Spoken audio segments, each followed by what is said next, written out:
Hello, my dear children, and welcome back. I know your board exams are just around the corner, and the tension must be getting really high. So today, let's do a super quick, super easy revision of one of the most important chapters, human reproduction. We're going to tackle this together, and I promise you'll be ready for any question they throw at you. Look, I know this chapter can feel a little long and complicated. So many new words, so many processes. But trust me, Beta, it's actually very logical. We're just going to break it all down into simple, easy-to-remember parts. So take a nice deep breath, relax, and let's do this. Don't worry, you've got this. Okay, let's dive right in. The best way to think about human reproduction is like a story with two main teams. So, first up on our guided tour, let's meet Team 1, the male reproductive system. Now here's a little secret for studying any system in biology. Always start by asking this question. What are the main parts? You don't need to memorize every single tiny detail for your exam, but you absolutely have to know the main components and what they do. That's where the marks are. So for the male system, it's just 4 main categories. Super simple. First, you have the testes. Think of them as the sperm factory. Then you need a transport network, right, to carry the sperm. Those are the accessory ducts. Next, you have the accessory glands, which are like the support crew, adding important fluids. And finally, the external genitalia. So it's just factory, transport, support, and exit. See? Easy to remember. Okay, now listen closely. This is a very important point. Inside that sperm factory, there is a very important cell you must remember. This name comes up in MCQs all the time. Sertoli cells. And what do? Simple. They are the nutrition providers. They're like the chefs, feeding the developing sperm cells, making sure they get all the nourishment to grow strong. Please, Beta, remember this name. All right, so we've met Team 1. Now it's time to meet the second team, of course, the female reproductive system. And just like we did before, we're going to break this down into key parts to make it super easy to understand. So here's the list of the key players you need to know on this team. We start with a pair of ovaries, which produce the ovum or the egg. Then the oviducts. You probably know them as fallopian tubes, and this is where the magic of fertilization happens. Then we have the uterus. That's where the baby develops. The cervix and vagina, which form the birth canal. The external genitalia. And finally, the mammary glands, which are so important for taking care of the baby after birth. Now, I want to pause on this because it's a really important point that your own NCERT textbook makes. It's here to clear up a very common social myth. It clearly says that the hymen can be broken for many, many reasons. Sports, cycling, even just a sudden fall. So its presence or absence is not, I repeat, not a reliable indicator of virginity. This is a very progressive and scientific point to remember. Okay, so we've met the players. Now how do they actually create their essential game pieces, the gametes? This brings us to 2 very important processes, and this is a classic comparison question for your exam: spermatogenesis in males versus oogenesis in females. And this slide right here shows you the key differences you need to know to get full marks. Spermatogenesis, well, that starts at puberty, and it's a continuous process, producing millions of tiny sperm. But oogenesis, on the other hand, wow, it's fascinatingly different. It actually begins when the female is still a fetus in her mother's womb.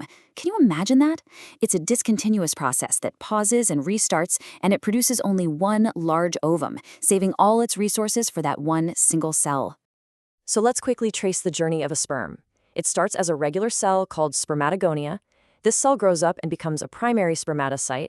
Then it goes through its first major division, meiosis I, and becomes 2 secondary spermatocytes. Then a second division, meiosis II, creates 4 spermatids.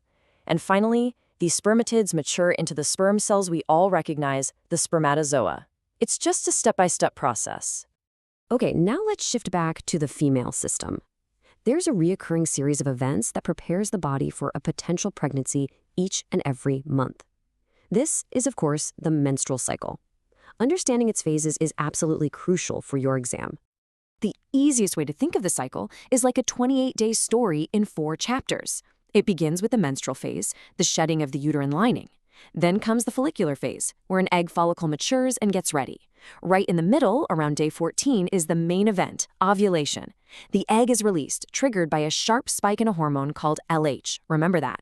Finally, you have the luteal phase, which prepares the uterus for a possible pregnancy, and this phase is driven by progesterone. So, the sperm is ready. The egg has been released. So what happens next? Well, this is the climax of our story. We're moving from the fusion of two tiny cells to the development of a full human being.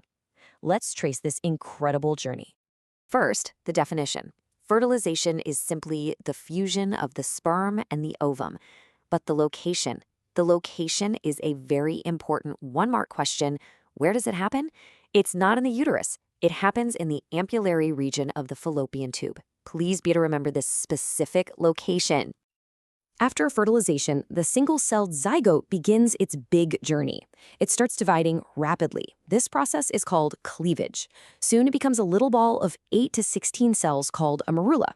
This then develops into a blastocyst, which travels all the way to the uterus and embeds itself into the uterine wall. This embedding is called implantation, and this is the moment pregnancy officially begins. And this is what happens next. After implantation, the embryo starts growing into a fetus inside the uterus. As you can see in this diagram, which is straight from your textbook, it's connected to the mother through a very special organ called the placenta. The placenta is the baby's lifeline. It provides all the oxygen and nutrients and removes all the waste. And how long does this development take in humans? Well, the total time, which we call the gestation period, is about 9 months. A simple fact, but an important one to know. All right, my exam superstars, it's time to switch gears. Let's do a rapid-fire recap of some key terms that you absolutely must know. Are you ready? Let's go. First question for you. Think fast. What is the scientific term for childbirth? You know, the process of delivering the baby. It starts with a P. Any guesses? It's called parturition. And what is it? It's the process of childbirth. The key thing to remember for your answer is that it's triggered by a complex system involving the main hormone, oxytocin. Oxytocin is what causes those strong uterine contractions needed to push the baby out. And for our final recap, let's tackle another major social issue. You know, in many families, the mother is blamed for giving birth to a girl. But scientifically, who determines the sex of the baby? It is always the father. Why? Because the mother's ovum always carries an X chromosome. The father's sperm can have either an X or a Y. If an X sperm fertilizes the egg, it's a girl, XX. If a Y sperm does, it's a boy, XY. The science is absolutely clear on this. And I'll leave you with one final thought to think about. We learned that oogenesis produces one large egg. Why? Why does the ovum hold on to all that nutrient-rich cytoplasm, while the sperm is just a tiny head with a tail? Think about the journey the zygote has to make after fertilization. Thinking about this will help you understand biology on a much deeper level.